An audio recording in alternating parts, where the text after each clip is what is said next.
We have 2 roaming mics in the audience as well, so I'm sure because it was such a speed dating presentations, thank you for everybody, but you have answers, questions, that you want to ask our panel.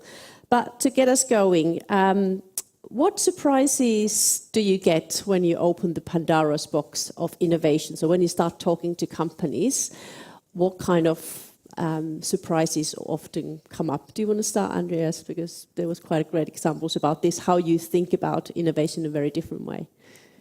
So I think it's surprising how often people think about their customers as customers rather than as people. So if I should give an example, I think 1/3 of our revenue comes from working with the Ford Motor Company.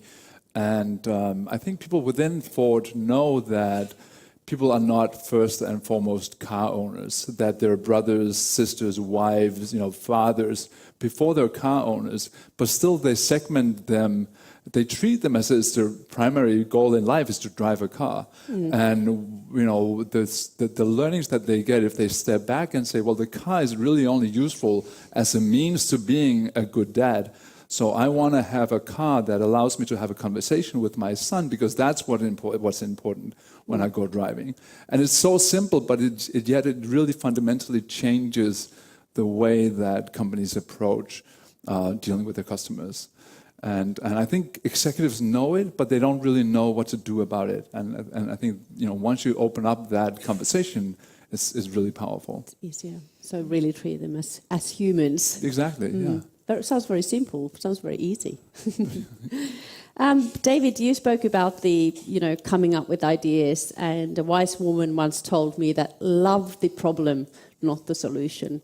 And I think sometimes the hardest thing is to let go of the solution you have in mind. So how do you deal with people who get really passionate about their thing rather than going back to the problem? Because I think in the process you were explaining, that's key, to let go, to be open. Yeah, well, I think that innovation should be a pretty brutal process if it's going well. I mean, it should be a lot of tearing apart and creative destruction, and that's the nice thing about. I mean, it's one of the reasons to bring in an outside consultancy, right? Is you have a third party that can do the sort of that doesn't have to then live within the organization that they disrupt, because it can get passionate. But ultimately, I think that's why you also involve the end consumer in the journey itself, is that you have to keep on going back to the customer, keep on going back to the user as the ultimate arbiter of what's going to work, unless you're really convinced that it's going to work anyway, in which case you should just do it. Yeah. Cool. Do we still have any questions from the audience? Anybody still need thinking time? Okay, I'll come back to you a bit. Gaetana, you spoke about these startups, and there's I think, universal number there of 1 in 10 startups only come up and the rest of the 9 will fail. How do you deal in corporates when they're investing a lot of time to meeting startups to come away from that thinking and saying every single one of the ones we're actually dealing with could be the potential one? How do you are willing getting people to take risks? Yes, we are definitely. That is I think what is driving innovation too. I mean, is to take the risk and to give the possibilities to work together. I mean, if you look now from SynerLeap perspective, I mean, you get high potential, fast-growing company. They can get bigger. I mean, if you look at what is happening today with the large unicorn in Sweden, I mean, that is what of course, is a risk, but I think you have to give them the opportunity to take it. And that is how innovation it is. I mean, you have to be there at the right time, at the right moment, take the opportunity to drive through that one. And that's, of course, is risk as well.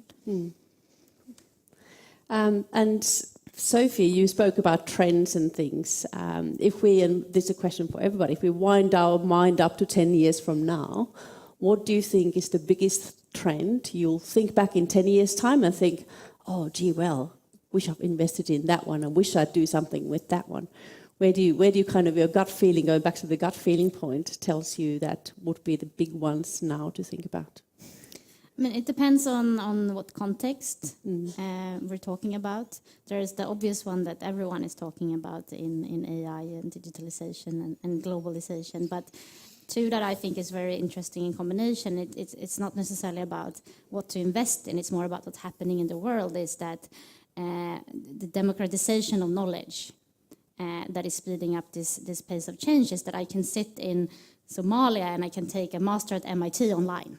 So there's more people in the world that is educated and set up to start businesses, in combination with that we have quite a low interest rate, so there's more money in the world to start businesses. And I think we've only seen the beginning of that. There's been more companies, more competition. We will speed up at the pace of innovation. Cool. Edgar. Yeah, good question. And I was thinking, while Sofie was answering, there's so many angles to approach this. So obviously there's a few big, white elephants in the room, what's happening to our world and how obviously the population is growing, those types of things, and it's going to create a whole ton of challenges. But I think from my perspective, what I'm looking at is if I look at the tools that are becoming available to make meaningful experiences for people in general, I really look at artificial intelligence and all the cognitive services that are becoming available as really important building stones to create more impactful, seamless, contextual experiences that just are very nice and smart and good to use and that are powerful. Cool. David, your thought?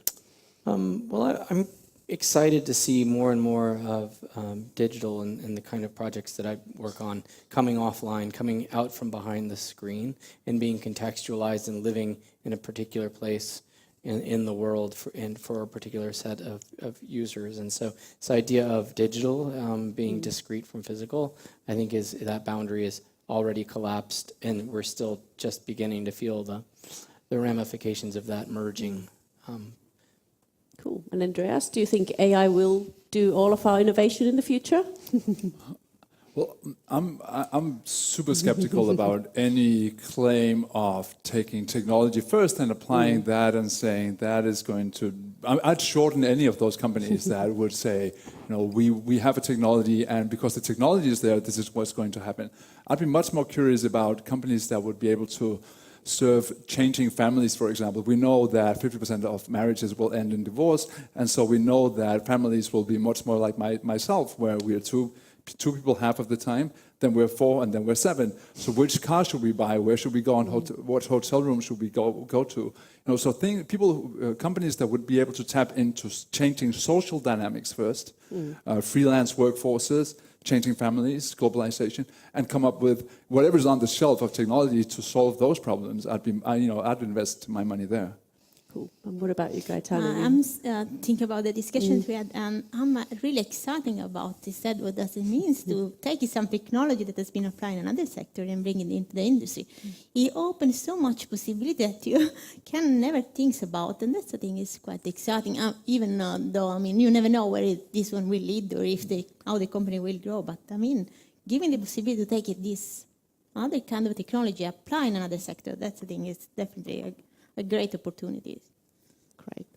I'd like to thank our panel and our speakers today. And just to remind me as well, we had your Mentimeter, and if you all look back, what's 3 things needed for successful innovation? The one word that comes up most is creativity. And that's very exciting because, like I said, we have an evening event. Please do come along for the Tech Mingle. And that's going to be the theme for our evening. We'll have Ernst Billgren, the artist and writer, who definitely is a creative, talking about his perspective into creation in art. And also Paul Ruring, who's the one of the co-authors of the Amazon top business books of the year, What to Do When Machines Do Everything. And he'll be thought-provoking us to think about innovation in a very different way as well. So thank you again. Thank you for everybody who joined us here in person and everybody here online. And I'll see you later on today and later on our other snapshot events as well. Sorry, one more thing. And before you go, thank you, Ingrid. If you could just go back to Menti and then just let us know what's next time when we have Snapshot series, what's the topic of your interest you'd like to hear next time. Thank you. Thanks. Thank you.